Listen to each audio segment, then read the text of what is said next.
D'une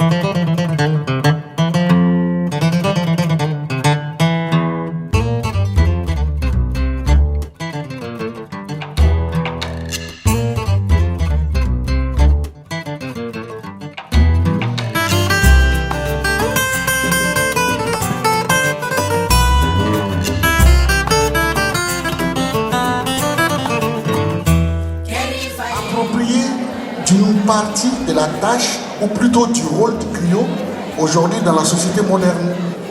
Donc, raison pour laquelle on a fait appel au professeur Ben Naouda et Ben Naouda Labdek et pour nous parler de ça tout à fait. Bien. Et à ce propos, je vais les laisser se présenter, c'est plus simple. Oui, vous vous présentez. Je vous passe à notre micro. Allô? Ouais, c'est vrai. Ah, c'est bon. D'accord, merci.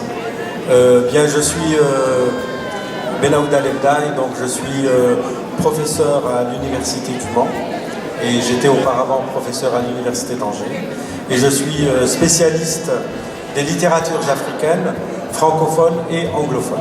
Et donc c'est dans ce cadre-là que je remercie Dembé de m'avoir invité pour vous parler justement de cette thématique-là.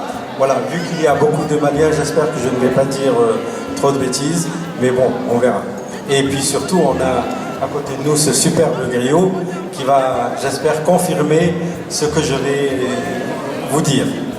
Merci. Et vous pouvez passer le micro à mon grand frère. Alors, bonjour, c'est Ibrahim Soumano, communément appelé Brahma Soumano au Mali. Je suis griot, fils du défunt chef des griots du Mali, petit-fils du défunt chef des griots du Mali, je vais dire Djamsa Soumano, qui était mon grand-père, et Bagari Soumano, qui était mon père. Je suis parolier, historien, griot.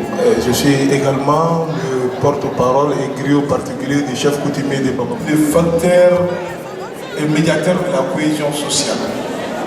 Donc, je suis au centre de ma société. Juste question d'humanité, de devoir qui m'a été confié par le fondateur de l'Empire du Mandé lors de la charte de Kouroukanfoura. Il dit, Jenny, soyez les yeux du Mandé, c'est-à-dire observez pour les Mandés. Soyez les oreilles du Mandé, écoutez pour les Mandés. Soyez pour la mémoire des Mandés. Soyez la mémoire des Mandés, c'est juste pour dire être les archivistes des Mandés. Et transmettez les valeurs morales et sociétales de la société. Jean des Mandés, faites en sorte que jamais les griots ne pleurent, c'est-à-dire que les griots n'aient jamais faim, qu'ils n'aient jamais soif. Parce qu'avec nos préoccupations, on n'aura pas le temps de commercer ou de cultiver. Donc chacun donne au griot selon leurs moyens. C'est pour ça que travail des griots. Comme la Grande-Bretagne, la France ou le Portugal, pour ne citer que ces trois, ont décidé de se réunir en Allemagne, à Berlin, en 1885, afin d'éviter des guerres fratricides entre Européens, des guerres entre les puissances coloniales par rapport à telle ou telle région à conquérir. Ce fut ce que l'on appelle aujourd'hui la conférence de Berlin. C'est comme ça qu'on l'appelle.